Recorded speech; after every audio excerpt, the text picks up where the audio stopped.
एक तरफ मार्च में जनता पर तेल की कीमतों की महंगाई की मार लगातार जारी है, तो वहीं दूसरी तरफ विपक्ष महंगाई पर सरकार को घेरने की पूरी तैयारी कर चुकी है। कांग्रेस प्रवक्ता रणदीप सुरजेवाला ने मोदी सरकार के कार्यकाल के दौरान महंगाई के कई आंकड़े दिए हैं। उन्होंने कहा कि मोदी सरकार ने 8 साल में जनता की जेब से 26 लाख करोड़ लूटे हैं। सुरजेवाला ने क्या कुछ कहा, ये बताने से पहले आपको बता दें कि 22 मार्च के बाद से लगातार पेट्रोल डीजल के दामों में बढ़ोतरी हो रही है। अब एक बार फिर तेल कंपनियों ने इस हफ्ते 5वीं बार पेट्रोल डीजल के दाम बढ़ाने की घोषणा कर दी है। 27 मार्च को पेट्रोल 50 पैसे और डीजल 55 पैसे प्रति लीटर महंगे हुए। कुल मिलाकर 5 दिन में अब तक 3 रुपए 70 पैसे की बढ़ोतरी हो चुकी है, जिससे आम लोगों को महंगाई की मार झेलनी पड़ रही है। बढ़ती महंगाई पर कांग्रेस प्रवक्ता रणदीप सुरजेवाला ने कहा कि बीजेपी ने एक्साइज ड्यूटी बढ़ाई। 8 साल में जनता की जेब से 26 लाख करोड़ रुपए लूटे हैं। तो सुनिए रणदीप सुरजेवाला ने क्या कुछ कहा। कुछ चौंकाने वाले तथ्य इस देश के समक्ष रखना अब देश की भी मजबूरी हो गया है। पहला तथ्य, मई 2014 में जब मोदी जी ने सत्ता संभाली तो पेट्रोल पर एक्साइज ड्यूटी 9 रुपया 20 पैसे लीटर थी और डीजल पर एक्साइज ड्यूटी मात्र 3 रुपया 46 पैसे प्रति लीटर थी। पिछले 8 सालों में मोदी जी ने डीजल पर एक्साइज ड्यूटी 531% बढ़ाई है और पेट्रोल पर एक्साइज ड्यूटी 203% बढ़ाई है। याद करिए, जब सरदार मनमोहन सिंह जी कांग्रेस की सरकार में कच्चा तेल $108 से $140 प्रति बैरल था, तो पेट्रोल का दाम था 71 रुपया 41 पैसे प्रति लीटर और डीजल का दाम था 55 रुपया 49 पैसे प्रति लीटर। अब फिर $108 प्रति बैरल पहली बार भाव हुआ है, तो पेट्रोल का दाम है 98 रुपया 61 पैसे प्रति लीटर और डीजल का भाव है 89 रुपया 87 पैसे प्रति लीटर।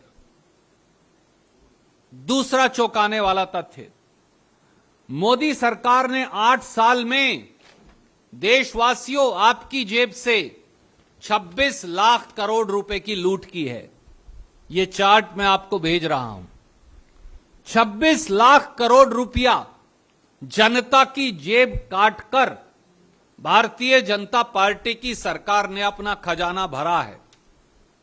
और यह केवल कागज नहीं, इसका सबूत भारत सरकार के पेट्रोलियम मंत्रालय का यह कागज मैं आपको भेज रहा हूं, जहां 2014-15 से 21-22 तक ए और बी का आप टोटल यहां देखेंगे तो आपको हर साल उन्होंने कितना पैसा पेट्रोल और डीजल से कमाया वो यहां नजर आएगा। ये कागज मैं सबूत के तौर पर आपको भेज रहा हूं। 27 मार्च को बढ़ाई गई कीमतों के बाद राजधानी दिल्ली में पेट्रोल 99 रुपए 11 पैसे प्रति लीटर और डीजल 90 रुपए 42 पैसे प्रति लीटर मिल रहा है। इससे पहले 22, 23 और 25 और उसके बाद 26 मार्च को 80-80 पैसे की बढ़ोतरी हो चुकी है। मुंबई में पेट्रोल की कीमत 113 रुपए 88 पैसे और डीजल की कीमत 98 रुपए 13 पैसे प्रति लीटर हो गया है। कोलकाता में पेट्रोल का दाम 108 रुपए 53 पैसे जबकि डीजल का दाम 93 रुपए 57 पैसे प्रति लीटर हो गया है। चेन्नई में 104 रुपए 90 पैसे प्रति लीटर और डीजल 95 रुपए प्रति लीटर बिक रहा है, जिस पर कांग्रेस ने कहा है कि कोरोना काल के 2 साल में बीजेपी ने पेट्रोल पर 29 रुपए और डीजल पर 27 रुपए 58 पैसे की बढ़ोतरी की। सुरजेवाला ने क्या कुछ कहा वो सुनिए।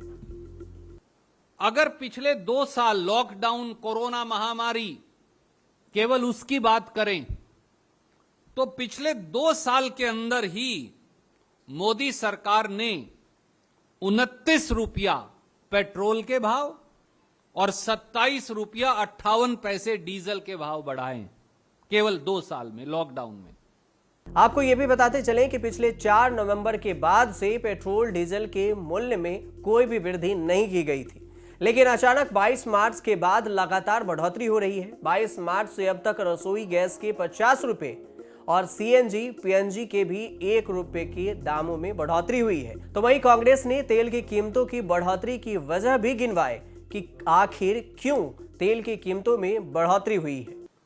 कांग्रेस की सरकार में 2011-12 में पेट्रोल डीजल गैस पर सब्सिडी थी 1,42,000 करोड़। मैं लिखकर भेज रहा हूं।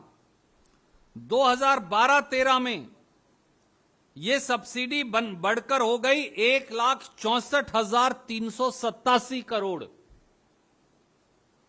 2013-14 में यह सब्सिडी थी 1,47,025 करोड़, यानी औसत 1.5 लाख करोड़ रुपया भारत सरकार, कांग्रेस सरकार, मनमोहन सिंह सरकार पेट्रोलियम कंपनियों को देती थी ताकि आम जनमानस पर, आप पर, गाड़ी चलाने वाले, मोटरसाइकिल चलाने वाले, स्कूटर चलाने वाले, ठेला चलाने वाले, 3 व्हीलर चलाने वाले, 4 व्हीलर चलाने वाले, गरीब ट्रक चलाने वाले साधारण जनमानस पर यह बोझ ना पड़े।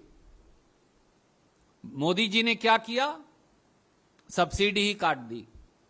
2016-17 में 1,47,000 करोड़ से कम करके सब्सिडी हो गई 27,000 करोड़। 2017-18 में 28,000 करोड़। 2018-19 में 43,000 करोड़। 19-20 में और 20-21 में, 19-20 में 26,000 करोड़ और 20-21 में 11,000 करोड़। 1,50,000 करोड़ रुपया जो कांग्रेस की सरकार आपके पेट्रोल डीजल और गैस की सब्सिडी का देती थी, आज वो 11,000 करोड़ रह गया है और इस साल के आखिर तक वो भी खत्म हो जाएगा, क्योंकि रेट बढ़ाकर वो भी आपकी जेब से लूटने वाले हैं। कांग्रेस का कहना है कि मोदी सरकार ने सब्सिडी खत्म करने की तैयारी कर ली है। 2016 में सब्सिडी घटाकर 27,000 करोड़ रुपए कर दी गई। तो वहीं गैस सिलेंडर के दाम पर भी कांग्रेस ने बीजेपी को घेरा। कांग्रेस की सरकार में गैस सिलेंडर 410 रुपए का था। आज देश के अलग अलग कोने में यह गैस सिलेंडर 1,000 रुपया से 1,200 रुपए का है। दिल्ली में भी ये 949 रुपए 50 पैसे का है। 8 साल में मोदी जी ने 410 रुपए के गैस सिलेंडर पे 539 रुपए 50 पैसे बढ़ाए हैं। जो सिलेंडर हम 410 का बेचते थे, मोदी जी ने उस पे 539 रुपए 50 पैसे तो दाम बढ़ाए हैं। और गैस भी हम आयात करते हैं। एक कमाल की बात और है, अंतर्राष्ट्रीय बाजार में 2014 के मुकाबले गैस के रेट कम हो गए, परंतु गैस सिलेंडर डबल हो गया। यह अजीब बात है। आपको बता दें कि पिछले दिनों मूडीज रेटिंग एजेंसी ने रिपोर्ट जारी कर कहा था कि भारत के top fuel retailers IOC, BPCL और एचपीसीएल को नवंबर से मार्च के बीच करीब 2.25 अरब डॉलर यानी 19,000 करोड़ रुपए के रेवेन्यू का नुकसान हुआ। रेटिंग एजेंसी ने कहा कि हम उम्मीद करते हैं कि सरकार रिफाइनर को नुकसान से बचाने के लिए कीमतें बढ़ाने की अनुमति देगी।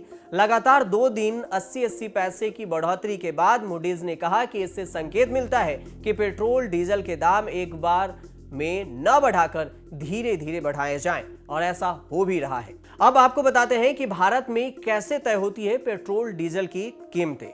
जून 2010 तक सरकार पेट्रोल डीजल की कीमतें निर्धारित करती थी और हर 15 दिन में इसे बदला जाता था। 26 जून 2010 के बाद सरकार ने पेट्रोल की कीमतों का निर्धारण ऑयल कंपनियों के ऊपर छोड़ दिया। इसी तरह अक्टूबर 2014 तक डीजल की कीमतें भी सरकार निर्धारित करती थी। 19 अक्टूबर 2014 से सरकार ने ये काम भी ऑयल कंपनियों को सौंप दिया। अभी ऑयल कंपनियां अंतर्राष्ट्रीय मार्केट में कच्चे तेल की कीमत, exchange rate, tax, petrol diesel के ट्रांसपोर्टेशन का खर्च और बाकी कई चीजों को ध्यान में रखते हुए रोजाना पेट्रोल डीजल की कीमत निर्धारित करती है। सरकार ने 9 महीने में टैक्स भी 3.31 लाख करोड़ रुपए वसूल किए। केंद्र सरकार ने अप्रैल से दिसंबर 2021 तक पेट्रोल डीजल समेत पेट्रोलियम उत्पादकों पर 3.31 लाख करोड़ रुपए टैक्स से वसूले हैं। यह खुलासा आरटीआई से हुआ है। या आरटीआई के जवाब में सरकार ने बताया कि पेट्रोलियम पदार्थों के आयात पर 37,653.14 करोड़ रुपए का सीमा शुल्क वसूला गया, जबकि पेट्रोलियम सीमा शुल्क के रूप में 2,93,967.93 करोड़ रुपए सरकारी खजाने में जमा हुए। इधर एक्साइज ड्यूटी की अगर बात की जाए तो केंद्र सरकार अब तक 13 बार एक्साइज ड्यूटी में इजाफा कर चुकी है, जबकि महज 4 बार इसे घटाया गया है, जिससे जनता को महंगाई की मार झेलना पड़ रहा है। देखते रहिए न्यूज़ तक।